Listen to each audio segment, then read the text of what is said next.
अस्सलाम वालेकुम स्टूडेंट्स।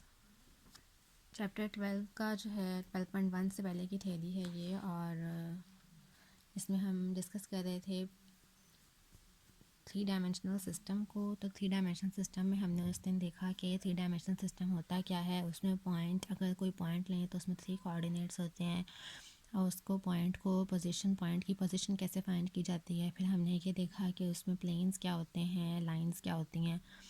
अब हम नेक्स्ट कोऑर्डिनेट प्लेन्स क्या होते हैं ये भी हम डिस्कस कर चुके हैं। अब हम नेक्स्ट जो है ना, अगर हमें कोई सी 2 इक्वेशंस गिवन हो या कोई सी एक सिंगल इक्वेशन गिवन हो, तो हम उसको ग्राफ पर या हम उसको स्पेस में वो कौन से पॉइंट्स को शो करती हुई इक्वेशंस होंगी, ये हम आज के लेक्चर में देखने लगे हैं।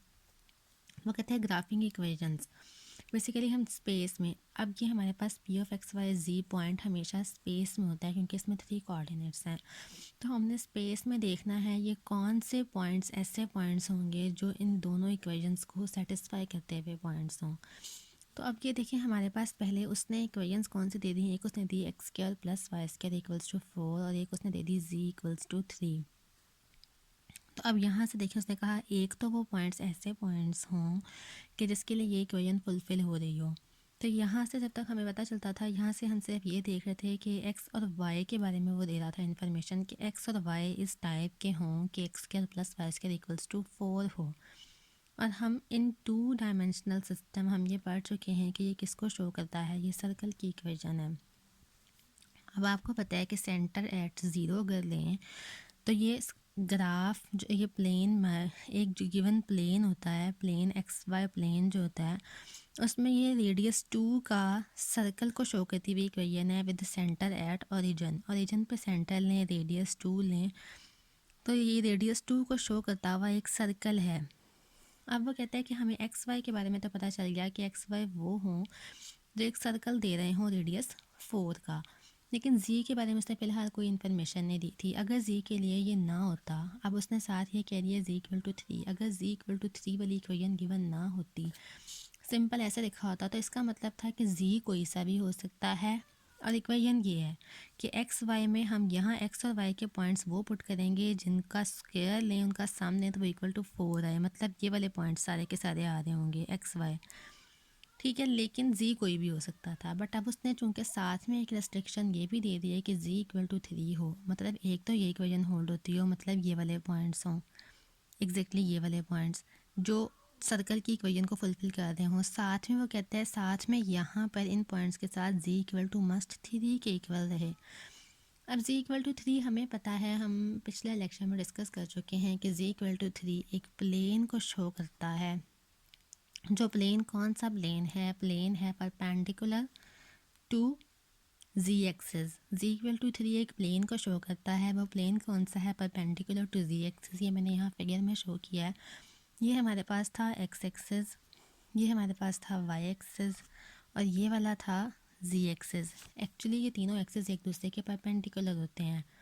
ये मैं लास्ट वीडियो में भी आपको दिखा चुकी हूँ कि अगर एक ऐसे है, दूसरा ऐसे है, तो तीसरा इनके ऊपर ऐसे होता है, तीनों एक दूसरे के परपेंडिकुलर होते हैं। तो ये क्या है, अब ये फिगर में यहाँ पे फ़िलहाल ऐसे शो नहीं हो पा रहे होंगे, लेकिन एक्चुअली ये परपेंडिकुलर है कि अगर एक ऐसे और दूसरी ऐसे ड्रॉ हुआ है, बेसिकली ये एक दूसरे के परपेंडिकुलर होते हैं। ये ठीक से यहाँ पर ड्रॉ नहीं हुआ, अगर ये ठीक से ड्रॉ हुआ हो तो ये बेसिकली एक दूसरे के परपेंडिकुलर होते हैं, एक्स और वाई, और जी फिर इन दोनों के परपेंडिकुलर ऐसे सीधा ड्रॉ होता है। तो अब वो कहता है कि यहाँ पर z इक्वल्स टू 3 जो है, अब ये देखें यहाँ, अगर मैं यहाँ से ये z की पॉजिटिव साइड शुरू होती है, ये z की नेगेटिव साइड है, जब पॉजिटिव साइड से 1 2 और 3 तक लेके जाऊँ तो यहाँ करके अगर मुझे 3 मिलता है, तो ये 3 से पास करता हुआ z एक्सिस पर 3 से पास करता हुआ z एक्सिस के परपेंडिकुलर प्लेन है, ये जो प्लेन मैंने यहाँ शो किया है। अब वो कहता है कि जो इक्वेशन के पी ऑफ एक्स वाई जी, ये वो पॉइंट्स हैं जो सर्कल की इक्वेशन को भी फुलफ़िल करते हों। अब मैंने क्या किया, पहले मैंने सिंपली प्लेन पे सर्कल ड्रॉ कर लिया, लेकिन ये सिर्फ एक्स वाई प्लेन पे सर्कल ड्रॉ हुआ था। इसमें जी इक्वल टू 3 वाली कंडीशन फुलफ़िल नहीं हो रही थी क्योंकि जी इक्वल टू 3 वो प्लेन है जो 3 से पास करेगा। तो मैंने क्या किया, मैंने यही सर्कल यहाँ पर ले लिया, इसी सर्कल को मैंने ऐसे ऊपर ले लिया, और साथ क्योंकि यहाँ पर जी इक्वल टू 3 वाली कंडीशन भी फुलफ़िल हो रही है, तो इस केस में ये जो ये वाले पॉइंट्स हैं सर्कल की बाउंड्री वाले, ये जो ये पॉइंट्स हैं, ये इस इक्वेशन को भी फुलफ़िल करते हैं क्योंकि इनका रेडियस 4 है, और ये इस इक्वेशन को भी फुलफ़िल करते हैं कि z=3 वाली। तो इसका मतलब है कि जो ये पॉइंट्स यहाँ पर मिल रहे हैं स्पेस में, यहाँ पर ये वाले जो पॉइंट्स मिले हैं, ये वाले जो सर्कल की बाउंड्री वाले पॉइंट्स हैं, ये वो पॉइंट्स हैं जो इन दोनों इक्वेशंस को फुलफ़िल करते हुए हैं। तो इसका मतलब है कि उसने पूछा था कि वो कौन से पॉइंट्स हैं जो इन दोनों इक्वेशंस को सेटिस्फाई कर रहे हों, तो वो ये वाले पॉइंट्स हैं। इस तरह से आपको और भी इक्वेशंस ऐसी होंगी जिसके बारे में आपको कहा जाएगा कि चेक करें कि स्पेस में ये कौन से पॉइंट्स को कवर करती हुई इक्वेशंस हैं।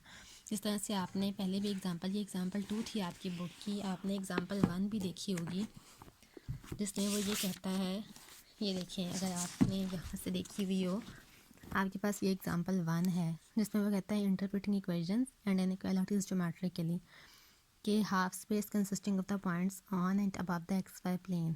अब वो कहते हैं कि z ग्रेटर इक्वल टू 0, ये आपको एक इनइक्वालिटी गिवन है, आपने इस इनइक्वालिटी को देख के बताना है कि ये स्पेस में कौन से एरिया को कवर करती है या स्पेस में ये किस तरह का ग्राफ देती है। तो ये इनइक्वालिटी है z ग्रेटर इक्वल टू 0। अब आपके पास सपोज देखें ये एक एक्स एक्सिस हो, ये वाई एक्सिस हो, z के ऊपर ऐसे ड्रॉ हुआ हुआ एक ऐसे वाला एक्सिस हो क्योंकि वो उनके परपेंडिकुलर है। तो देखें z ऊपर पॉजिटिव है, नीचे नेगेटिव है। तो जब z ऊपर पॉजिटिव है, उसने कहा है z ग्रेटर और इक्वल टू 0, तो z ग्रेटर और इक्वल टू 0 तो सारे के सारे में यहाँ इसके ऊपर एग्जैक्टली 0 है और ऊपर जाता जाएगा तो ग्रेटर देन 0 है, तो दोनों चीज़ें आ जाएंगी, यानी कि एक्स वाई प्लेन पूरे के पूरे में z 0 है। हमने यही देखा था लास्ट लेक्चर में कि जो एक्स वाई प्लेन है उसमें z 0 होता है, इसीलिए एक्स वाई प्लेन की इक्वेशन भी z इक्वल टू 0 होती है। तो z इक्वल टू 0 के केस में क्या मिलेगा, एक्स वाई प्लेन मिलेगा, और z ग्रेटर देन 0 के केस में एक्स वाई प्लेन के ऊपर वाला पूरा पार्ट मिलेगा। तो यहाँ वो क्या कह रहा है कि पूरे का पूरा पार्ट कवर होगा, एक्स वाई प्लेन भी और ऊपर वाला पूरा पार्ट भी।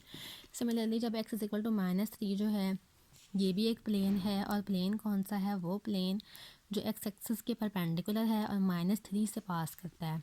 इसी तरह ये नेक्स्ट इक्वेशंस हैं, आपने ये जो है ना ये सारी खुद देख लेनी है। इसके बाद जो है ना फ़िलहाल इसकी प्रैक्टिस करें आप लोग।